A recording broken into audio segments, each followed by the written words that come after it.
Le gros baobab du village est tombé. Notre chef nous a laissé, est parti en nous laissant orphelins. Il était vraiment pour nous une référence, un guide et un conseiller. Aujourd'hui tu t'en vas, laissant derrière toi toute une famille qui reste inconsolable. Tes enfants ne font que pleurer.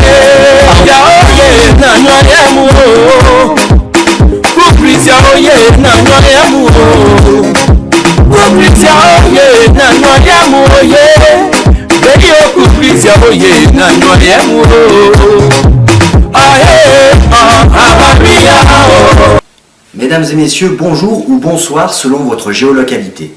Le journal Afrique de ce soir vous parlera des événements socio-économiques qui minent la Côte d'Ivoire. Spéciale salutation à notre président, directeur général et fondateur de London Ivoire TV, j'ai nommé M. Chilo, conseiller et stratège politique. En politique, il ne faut point se fier au discours mais surtout aux faits. Fort de cette maxime, les faits récents survenus en Côte d'Ivoire concordent pour parler d'un effritement des relations. Par-dessus les discours politiquement corrects des uns et des autres, les divergences entre eux ne font plus l'ombre d'un doute. Énumérons donc ensemble les faits qui nous confortent dans cette pensée. Car plusieurs événements ont contribué à alimenter une brouille. Tout ceci ne sont pas faits pour arranger les choses. Le fossé n'a fait que se creuser, n'est pas fait pour arranger les choses.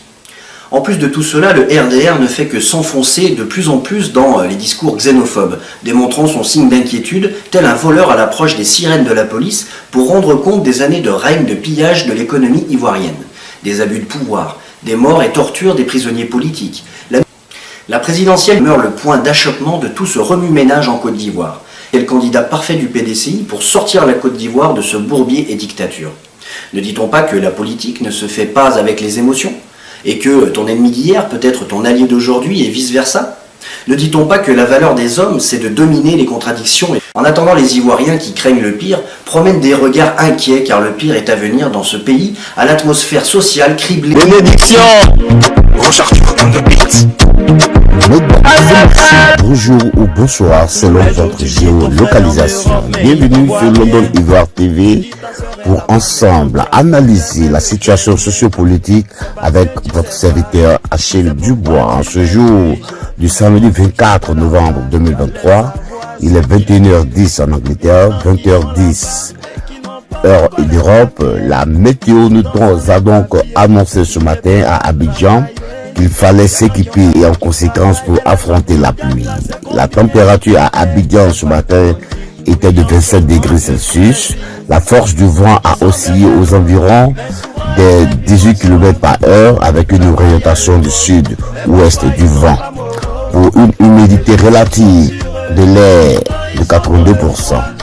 Le temps de cet après-midi à Abidjan a été un peu pluvieux. La température de cet après-midi pour Abidjan a augmenté pour atteindre les 29 degrés Celsius, mais ressenti en 33 degrés Celsius. Le vent a atteint la moyenne des 20 km orientation donc du vent sud-ouest. Et en soirée, il fallait s'attendre à de la pluie. La température retombera donc vers 28 degrés Celsius et le vent descendait pour atteindre en moyenne 19 km à l'heure. Retour donc sur notre analyse sociopolitique ivoirienne. Comment ne pas être fier en Côte d'Ivoire de la réussite de Tidjane Thiam.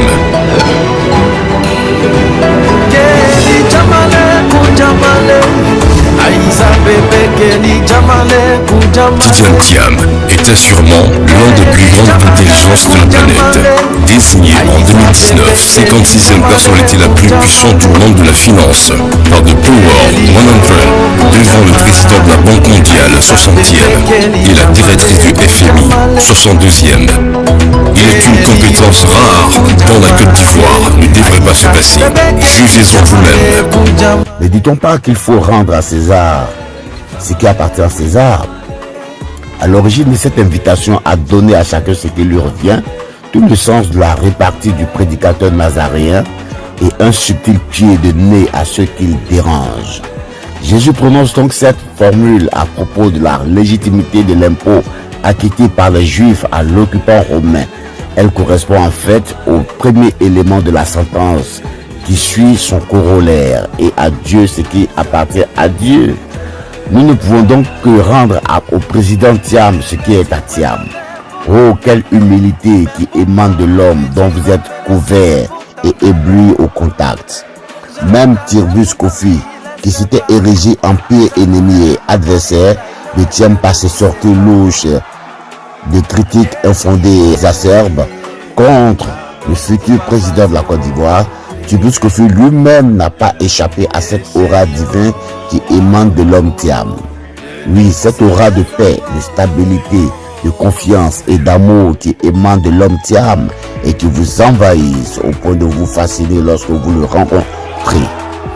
Ce ne sont pas les participants au congrès extraordinaire qui nous diront le contraire, car tout aussi ébloui par son aura, à son entrée dans la grande salle bondée de monde, les militants ont été eux-mêmes surpris de se voir scander avec joie et conviction à crier Thiam président.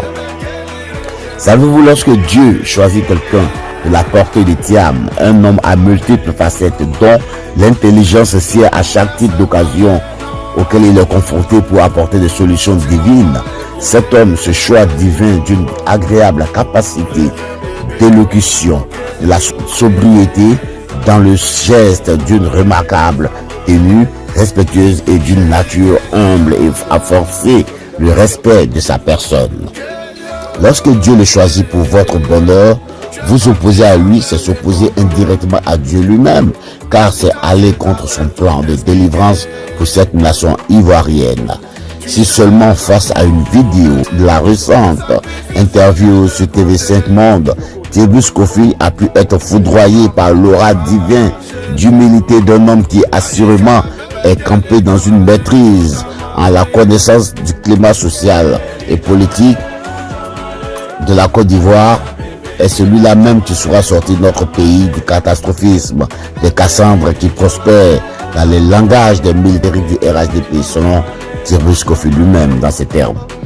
Car avec son esprit de paix, d'unité nationale et de cohésion, dont Thiam a hérité de son grand-père, le président Félix Houphouët-Boigny, pour une nation, une unité nationale sans esprit de vengeance ni de rancune, il est assurément celui-là qui pourra ramener notre Côte d'Ivoire où Ivoiriens et étrangers vivaient en parfaite harmonie dans le respect des uns et des autres.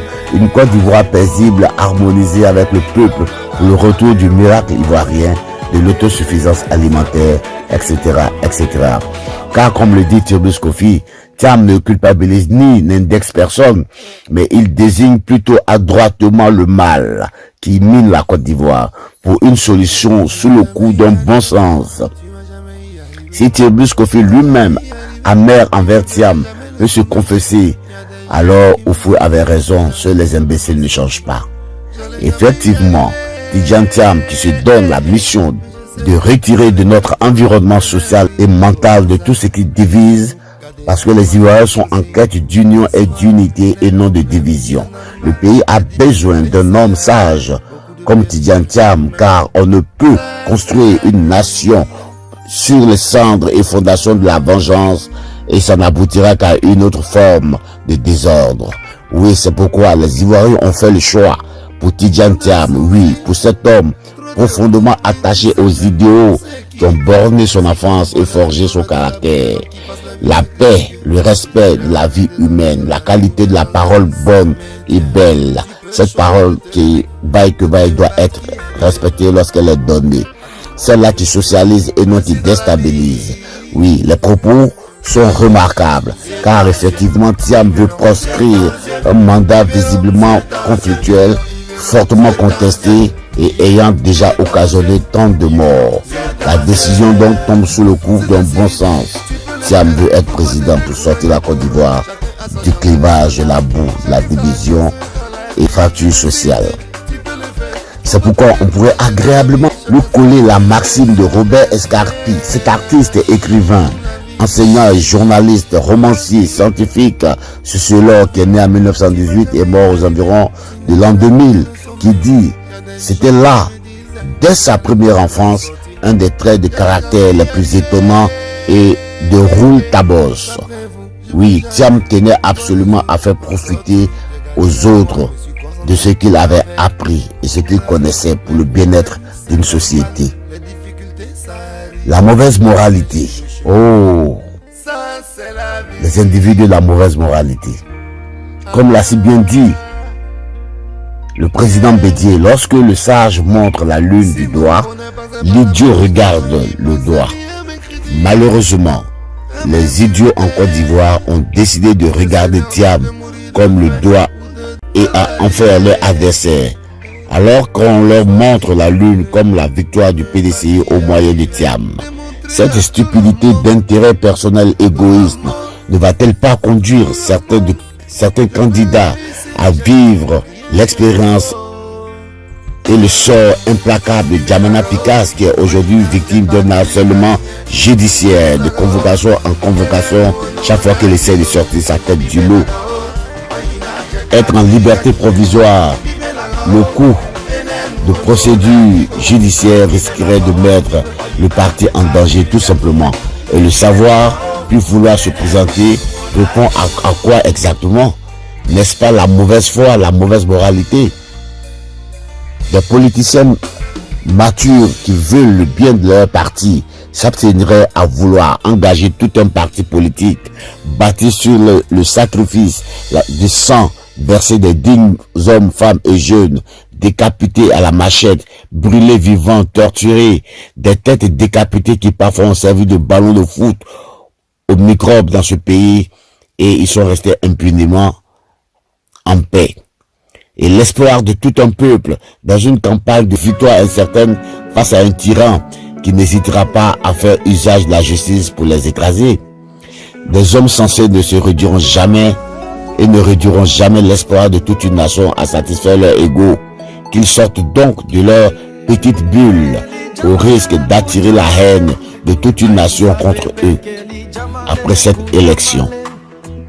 Car les Ivoiriens n'ont que faire des Corées de Dathan et d'Abiram, les traîtres de leur nation, de leur époque, dont Dieu a ouvert la bouche de la terre pour les engloutir et leurs maisons avec tous leurs biens. Alors que nos frères se reprennent pendant qu'il en a encore temps, qu'ils se ressaisissent, car l'ambition démesurée est source de problèmes et peut les conduire à un vote de sanctions de la part des militants, après quoi ils n'auront plus d'avenir politique en Côte d'Ivoire. Qu'ils ne risquent pas de combattre contre la volonté du peuple, qui est une volonté sacrée.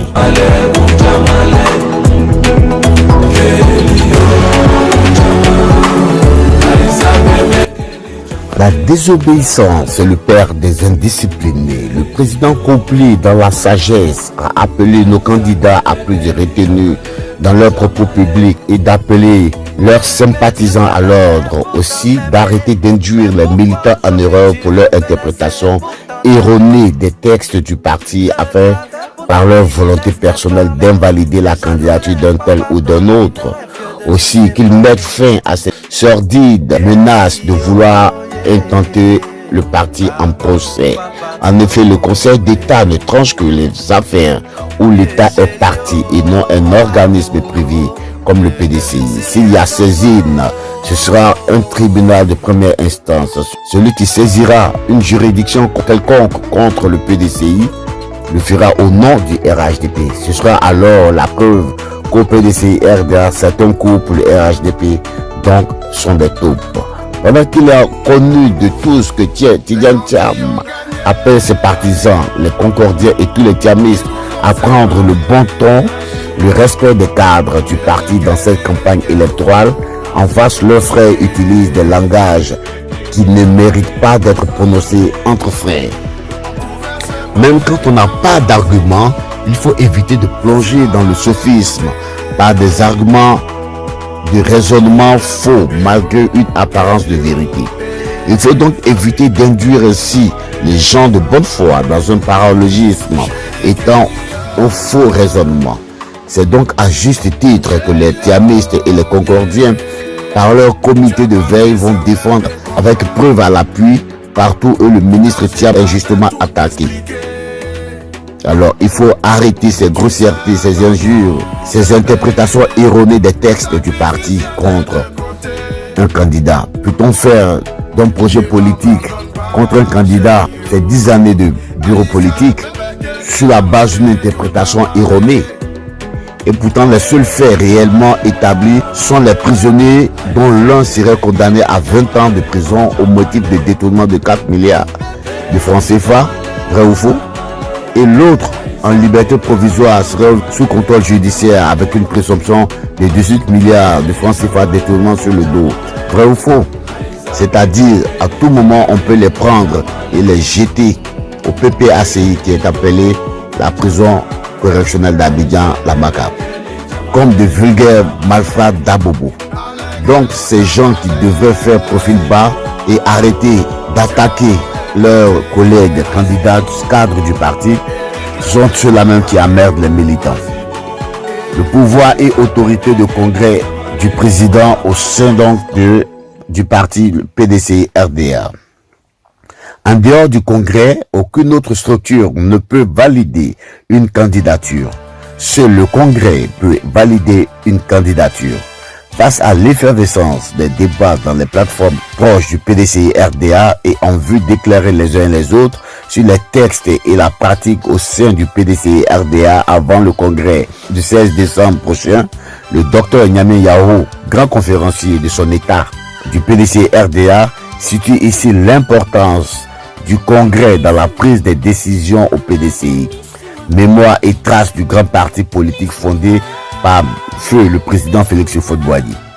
Militantes et militants du PDCI-RDA, chers compagnons, le président Henri Konan Bédié a coutume de dire ceci: en politique, la seule dynamique porteuse d'espérance s'est toujours traduite par une volonté de rassemblement. Pour amplifier donc sa pensée, je vous prie de me permettre de dire à mon tour ce qui suit. Que vous aimiez la démocratie ou pas, elle reste un système politique basé sur le principe du grand nombre. C'est fort de ce qui procède que depuis 1946, le président du PDCI-RDA a choisi la démocratie comme processus de désignation dans ses dirigeantes. Dans la matière, le président RDA du PDCI jouit d'une légitimité historique. D'une légitimité historique, je me répète, actuelle et future, que personne ne peut contester. Face aux enjeux du 8e congrès extraordinaire du 16 décembre 2023, il suffit tout simplement de puiser dans notre histoire glorieuse de ce grand creuset de valeurs inestimables pour nous convaincre que tout se passera comme la majorité le souhaite et le PDCI-RDA repartira à l'assaut des présidentielles de 2025 unis et conquérants. À moins d'un mois de ce grand rendez-vous qui consacrera l'élection du président du PDCI-RDA en poste, Henri Konan Bédié, je voudrais donc répondre à une certaine question que se posent la plupart de nos militants. Que signifie le respect des textes dans le traitement administratif et politique des candidatures reçues pour le militant du PDCI-RDA? Ou encore, peut-on invalider une candidature en lieu et place du congrès? Militants et militantes, chers compagnons, nous voulons donc vous expliquer que depuis le bureau politique, tous les militants savent que nous allons au congrès pour élire le nouveau président du PDCI-RDA après le décès du président Henri Konan Bédié, président du PDCI de 1994 à 2023. Dans ces conditions, le bureau politique qui est chargé d'organiser le congrès ne peut que faire proposition au congrès et ne peut en aucune manière se substituer au congrès. Je me répète pour être mieux compris. Dans ces conditions, le bureau politique qui est chargé d'organiser le congrès ne peut que faire des propositions et ne peut en aucune manière se prononcer au congrès ou se substituer au congrès. En d'autres termes, il revient tout simplement au comité d'organisation du 8e congrès extraordinaire du PDCI-RDA de s'approprier donc les candidatures recueillies et de les transmettre au congrès pour examination et décision. Cela d'autant plus vrai que c'est le congrès qui est l'organe suprême du PDCI-RDA. En dehors donc du congrès, Aucune autre décision concernant les candidatures n'est définitive. Le Congrès peut décider sans aucun recours possible de donner suite à telle ou telle candidature. Pourquoi affirmons-nous cela? Nous le disons parce que depuis toujours, notre parti, qui est une association privée, considère que le Congrès est l'organe suprême et que par conséquent, avant sa tenue effective, toutes les décisions prises par le bureau politique lui sont soumises pour examen et décision. En d'autres termes, dès que le Congrès est convoqué, toutes les initiatives qui concourent à sa tenue, comme l'élection du président, sont subordonnées à son examen et à sa prise de décision.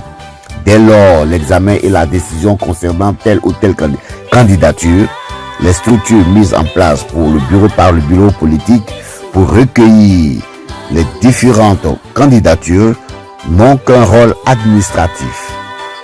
Le rôle politique ultime appartient au Congrès et au Congrès seul. En d'autres termes, s'agissant des candidats à la présidence du PDC-RDA, aucune autre structure du PDC-RDA ne peut invalider une candidature en lieu et place du Congrès. Cela est d'autant plus vrai qu'en 2013, à la veille du 12e congrès ordinaire, des militants se plaignaient du non-respect des textes au motif que le bureau politique aurait accepté la candidature du président Henri Konan Bédié, alors que les textes de l'article 35 des statuts demandaient que le candidat ait au maximum 75 ans.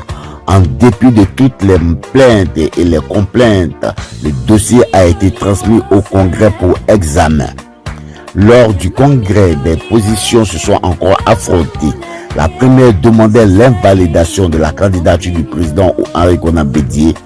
La deuxième demandait que l'article 35 soit modifié et que cette modification soit appliquée immédiatement. Dans tous les cas, au terme des débats, le Congrès a pris une résolution modifiant l'article 35 en levant la limite d'âge de 75 ans et en appliquant immédiatement cette modification. C'est ainsi que le président Henri Konan Bédié a pu être candidat par la volonté et la seule volonté du Congrès, ce qu'on appelle respecter les textes dans notre parti. Voici donc comment on respecte les textes de notre parti. En clair, le respect des textes, c'est ce que le Congrès décide. Et seul le Congrès est habilité à pouvoir de décider quoi que ce soit en ce qui concerne les textes. Je demande donc à tous ceux qui disent de respecter les textes d'accepter que le Congrès connaisse les griefs qu'ils ont contre telle ou telle candidature et qu'ils laissent le Congrès décider en toute souveraineté que de s'étaler sur la place publique pour raconter des bêtises. Un autre exemple peut nous éclairer. En 2013, le Congrès a décidé que le PDC-RDA est un candidat à l'élection présidentielle de 2015. Malgré cette décision du Congrès, organe suprême du PDC-RDA, le président du PDC a lancé l'appel de Daokro. D'aucuns ont considéré que l'appel du Daokro violait donc les textes du PDC-RDA.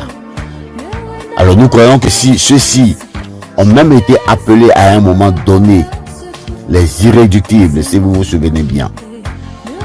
D'autres au contraire ont souhaité qu'il en soit ainsi et ont apporté leur soutien au président Henri Konan Bédié, en sachant très bien que cet appel pouvait s'assimiler à première vue à un non-respect des textes. Devant donc l'antagonisme des pros et des anti, appel de Daokro, le bureau politique s'est réuni à endosser l'appel de Daokro, ce qui constitue une remise en cause de la décision du Congrès. C'est ainsi, comme la remise en cause d'une décision du Congrès dépasse ses compétences, le bureau politique a décidé de soumettre l'appel de Daokro à un congrès extraordinaire et non à un congrès ordinaire pour examen et décision. Le PDC-RDA n'a pas eu besoin de tenir un congrès ordinaire pour remettre en cause la décision d'un congrès ordinaire. Le congrès extraordinaire a été bel et bien convoqué à l'effet d'examiner et de décider du sort de l'appel de Daokro. Des campagnes ont été faites, des appels votés contre ont été initiés. Au terme donc du débat, à la base comme au sommet, le 5e congrès extraordinaire a décidé de l'abrogation de la résolution du 2e congrès ordinaire du PDCI RDA relative à la présentation par le parti d'un candidat militant actif de la prise d'une nouvelle résolution en faveur du soutien du PDCI RDA à une autre candidature qui n'est pas celle du PDCI RDA. Voici ce qu'on appelle encore une fois le respect des textes au PDCI RDA. Le respect des textes, ce n'est pas ce qui est dit avant le congrès. Le respect des textes, c'est ce qui se décide. C'est ce qui se décide au cours du congrès. C'est ce que décide le congrès par rapport à un problème qui lui est soumis. Ainsi, le grand conférencier Nyami Yao, en un mot comme en mille, invite les militants à se préparer en s'instruisant abondamment de l'histoire du parti du PDCI RDA pour éviter de confondre ce grand parti démocratique à d'autres formations dont l'histoire est en construction. Il convient donc de demander à quiconque congressiste qui aurait un problème lié à l'élection du président du PDCI RDA de le soumettre au 8e congrès extraordinaire pour examiner donc une décision. Si le congrès, après examen de sa requête, prend une décision, c'est cette décision qui s'appellera le respect des textes. En dehors de cela, toute autre incantation qui anime le débat démocratique et prépare le congrès à prendre une décision, celles voulues par la majorité des congressistes, sont de bonne guerre. Elles démontrent certes la vitalité du parti, mais il faut éviter qu'elles n'induisent certains militants en erreur à force d'être répétés. C'est donc dans ce contexte difficile que vit le PDCI RDA en ce moment, face à la question de savoir qui peut nous faire gagner la présidentielle. Le respect des textes commande que chaque militant fasse preuve de lucidité pour comprendre que dans l'intérêt supérieur du PDCI RDA, aucun sacrifice n'est de trop. Cela a été valable hier, il l'est aujourd'hui et il le sera demain. Il faut donc qu'il soit clair dans l'esprit des uns et des autres. En dehors du congrès, aucune autre structure ne peut invalider une candidature. Seul le congrès a ce pouvoir. Seul le congrès a cette capacité. Seul le congrès a cette autorité. Face à l'effervescence des débats dans les plateformes proches du PDCI RDA en vue d'éclairer les uns les autres sur les textes et les pratiques au sein du PDCI RDA avant le 16e congrès, alors il faut faire attention car les gens ne sont pas dupes. Nous savons tous que le RHDP va utiliser le couteau du PDCI pour détruire ce parti. Comme des gens s'y prêtent au jeu, on ne peut donc écarter que des condamnés en sursis jouent le jeu de Ouattara pour mélanger le PDCI RDA. Et cette fois, nos propres cadres pourraient, une fois encore, à l'image de KKB, à l'aider à enfoncer encore une fois la Côte d'Ivoire dans le noir, où Ouattara se préparerait à exproprier les Ivoiriens de leurs terres et leurs villages. Décision mise en sursis pour être appliquée après les élections de 2025. Allons-nous permettre cela à cause de deux individus qu'on veut suivre aveuglement? À ce jour, le jeudi 23/11/2023, le président a pris acte par courrier transmis avec accusé de réception de la demande de mise en congé de leurs fonctions respectives au sein du PDCI RDA, le temps du déroulé du processus électoral de M. Noël Akossi-Benjo, conseiller spécial du président du parti en charge de la réconciliation, et de Jean-Marc Yassé, délégué communal de Cocody 1. Aussi, le président rappelle-t-il par la présence à tous les candidats concernés de se mettre en conformité avec cette disposition pour des élections apaisées, gage de cohésion et d'unité au sein du parti. M. Djikaoui refuse toujours de démissionner de son poste PSE alors qu'il est candidat au même titre que les autres. Pour beaucoup de militants, cette défiance est de trop et malsaine. Selon les arguments avancés ne sont pas vrais et puent la mauvaise foi. Avant le deuxième congrès du PDC-RDA, la présidence du PDC-RDA et le secrétariat général étaient deux organes élus au congrès. Les secrétaires généraux Feu Laurent Donald-Fologo et M. Alphonse Didier Madi n'étaient pas nommés, mais étaient élus au congrès en même temps que le président du parti. Depuis le deuxième congrès, en 2013, la donne a changé et seul le président du parti est élu et nomme le secrétariat exécutif avec un secrétaire exécutif en chef, ce qui est le cas de M. Dikawe, qui est une personne nommée et non votée. Donc, à tout moment, de façon discrétionnaire, sans évoquer une raison, le président du parti peut le dénommer. Par pur parallélisme des formes de l'article 46 du règlement intérieur. Si par élégance et souci de cohésion, le président intérimaire, pour la bonne marche, demande au candidat de démissionner, M. Dikawe doit s'exécuter et non faire de la résistance, de l'impolitesse vis-à-vis du doyen Kopli. Donc par souci d'équité, comme les autres candidats qui ont déféré à la demande du président intérimaire. C'est pourquoi l'impolitesse et l'indiscipline ne doivent pas prospérer au sein du parti. À défaut, il doit être démis du secrétariat exécutif qui continuera de fonctionner sans forme de procès. Il faut une dose d'humilité, de respect des textes pour comprendre cela. Aurait-il résisté si Feu, le président Bédié, lui aurait demandé, lui qui ne voit rien, n'entend rien et ne dit rien, quand le Feu président lui donne des instructions, pour faire plutôt foncer. Ce que Dikawe oublie ici, s'il peut défier le président en exercice, c'est la preuve qu'il sera un mauvais président lui-même. Car pour parler, il faut savoir d'abord écouter. Pour diriger, il faut savoir d'abord apprendre à se soumettre. C'est de ce qu'il s'agit, d'avoir du respect de l'organe principal du parti qu'on veut diriger. En l'occurrence, la présidence du parti, pour ne pas être quelqu'un dont le mandat de présidence ne puisse causer que de troubles par des décisions impopulaires. Dikawe doit simplement démissionner, doit donner le bon exemple par respect donc des textes ou de l'organe du parti en ne fragilisant pas notre institution, le PDC-RDA. Et pourtant, Maurice Kakou Dikawe, lui qui brandit, qui veut l'entendre et à tort et à travers d'appliquer les textes du parti, mais lorsque ces textes sont contre ses intérêts, il ne veut plus les appliquer. Et pourtant, nos textes sont clairs.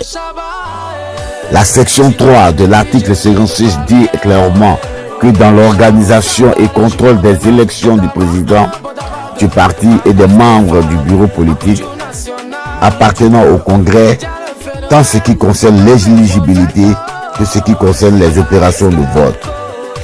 L'article 57 dit que le procès verbal d'élection est dressé séance tenante par le bureau du Congrès signé du président des séances et des candidats. Pourquoi attendre que le président Bédié meure pour souiller sa mémoire en sémant le trouble au sein du parti, en combattant toutes les dispositions que le président Bédié avait prises et que vous avez acceptées et votées de son vivant? On se rappelle tous qu'en 2020, du vivant du président Bédié, le secrétaire exécutif général Maurice Kakou Dikawe déclarait que le président Bédié était le candidat naturel et que ce n'est pas maintenant que les choses doivent changer. Ainsi, le président du parti doit demeurer le candidat du parti. C'est ce qu'on appelle le candidat naturel, selon M. Dikawe, ce qui fait partie des us et coutumes du parti. Alors aujourd'hui, prétendre vouloir n'être que le président du parti et ne pas être intéressé par les présidentielles, c'est une manière encore de se foutre des Ivoiriens. Pour revenir et changer de parole, lui qui n'a pas de parole. Et s'il y a élection pour les présidentielles du pays, si seulement si le président qui est le candidat naturel ne veut se présenter. Donc nous ne voulons pas tomber dans le jeu de chat à la souris de M. Dikawe qui reviendra encore pour dire que, ayant pris acte avec mon entourage, mes collaborateurs qui m'encouragent à me présenter, je pense que je vais me sacrifier en faveur de ce parti en me présentant à la candidature du présidentiel. Nous ne voulons pas tomber dans ce jeu. Nous ne voulons plus entendre parler de mensonges au sein du PDCI-RDA. Selon M. Dikawe, c'est comme ça que le PDCI-RDA a toujours fonctionné, sur la base des candidats naturels. Alors s'il le sait, pourquoi veut-il nous faire croire qu'il n'est pas intéressé par la présidence de la République de Côte d'Ivoire? Est-ce une manière de se faire élire, puis après se retirer en faveur d'Alassane Ouattara sous prétexte qu'il ne serait pas éligible, ou alors se laisser subir par une pression d'Alassane Ouattara pour qu'il puisse lui vendre le parti? Nous ne comprenons pas à quoi servent la candidature de ces deux prisonniers en sursis. Donc, cher Maurice, l'histoire vous a fait laisser des traces que nous rappelons aux militants. Soyez donc un homme de parole. Arrêtez de jouer au chat et à la souris avec des adultes qui savent ce que vous dites. Pour la situation politique et sociale de notre pays, nous voulons parler de paix et non de peur. Ce qui nous oblige donc au PDCI à ne pas trahir nos idéaux. Nous, militants de ce valeureux parti qui a tracé les sillons de la fondation de cette nation, nous ne pouvons pas trahir les pères fondateurs de la Côte d'Ivoire nouvelle. Nous n'allons pas vous laisser trahir la mémoire de notre affectueux président Bédié, paix à son âme, et jeter son image en pâture au porc dans votre boue. Le président Bédié qui s'était engagé de ramener la Côte d'Ivoire unie, réconciliée, que lui a laissé Nana Oufoué. Si vous ne pouvez pas honorer son combat, au moins prenez de la hauteur et respectez donc les militants. Voici ce que pensent les militants en ce moment, M. Dikawe. Le président Bédié voulait livrer son dernier combat, celui de ramener le pouvoir au PDCI. Hélas, l'homme propose, Dieu dispose, les voies de Dieu sont insondables et nous avons perdu notre président. Dieu a décidé que ce ne soit pas lui Bédié, mais l'objectif demeure quand même, n'a pas changé. Cet objectif de ramener le pouvoir d'État au PDCI.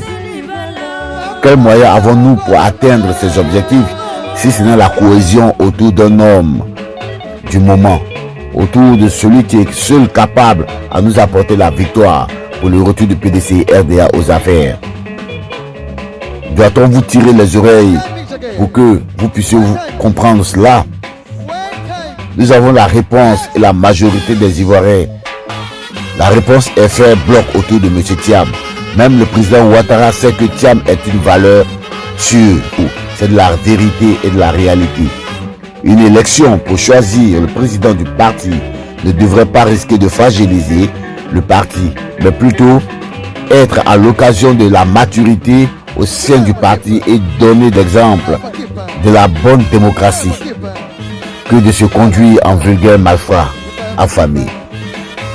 Démontrons aux yeux du monde que le PDCI-RDA est vraiment prêt pour reconquérir le pouvoir en 2025. Recherchons le consensus autour du terme dans le calme et la tranquillité. L'horizon du destin politique de Nana Boigny, le père de la nation, ne se limite pas aux frontières ivoiriennes. Félix Houphouët-Boigny, en collaboration avec les groupes d'études communistes d'Abidjan, propulse donc le PDCI sur la scène politique. Le congrès historique de Bamako en octobre 1946 donne naissance au Rassemblement démocratique africain. Une alliance de forces politiques africaines unies pour libérer le continent africain du joug colonial. Dorénavant, le PDCI et le RDA fusionnent en une entité indissociable pour un combat noble qui ne doit pas s'arrêter à Dikawe, mais connaître son aboutissement avec Thiam. Félix Houphouët-Boigny, artisan visionnaire, devint l'unique président du PDCI-RDA, forgeant ainsi un chemin avec l'indépendance qui résonnera dans les échos de l'histoire africaine pour les décennies à venir.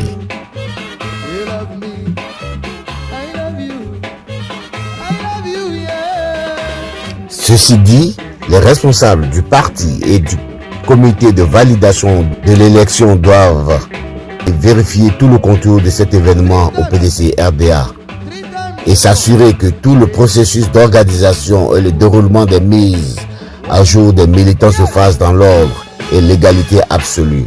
Parce que les bruits courent parmi les congressistes qui vont se mettre à jour pour s'acquitter de leurs cotisations qu'il y a une alerte qui circule comme quoi il y aurait une femme de mauvaise foi mal intentionnée qui s'occupe de percevoir les fonds et les mises à jour des congressistes, celle-là même qui pose des stickers sur les cartes, refuserait catégoriquement de prendre les cotisations de 2021-2022 si le militant a d'autres arriérés. Ceci pour empêcher les sympathisants de Thiam à ne pas pouvoir s'inscrire. Alors que ces 2 années, 2021-2022, font l'objet de la note circulaire du parti bien claire.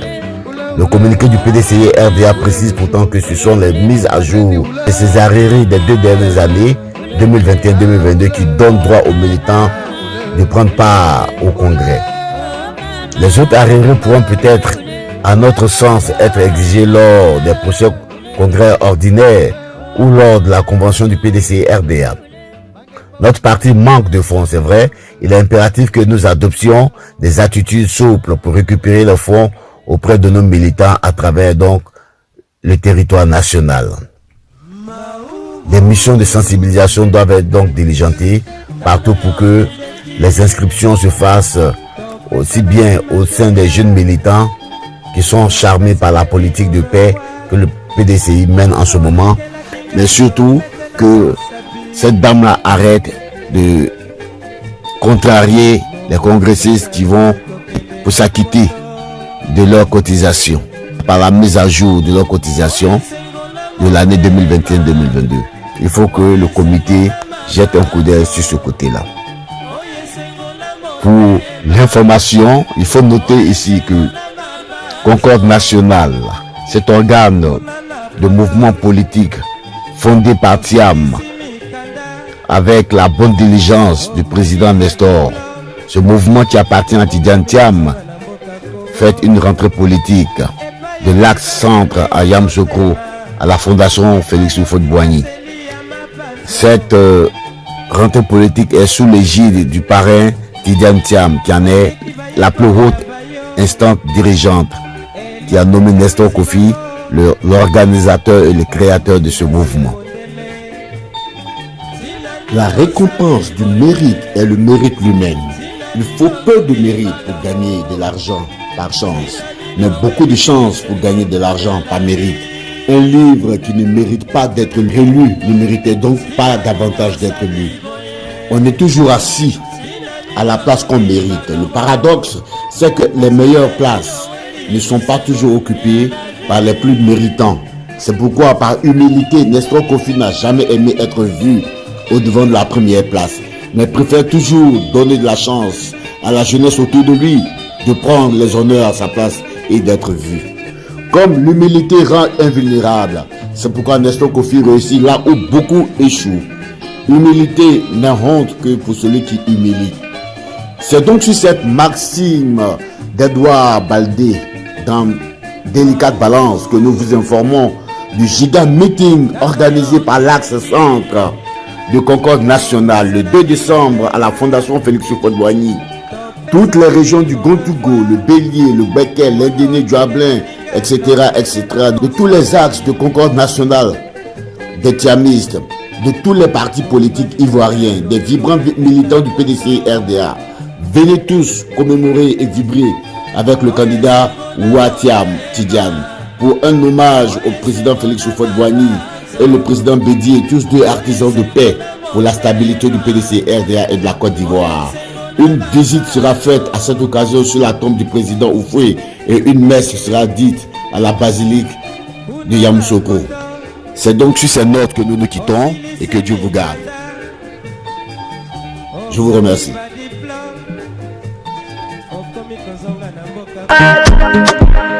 Tous les jours tu dis ton frère en Europe mais il t'envoie rien.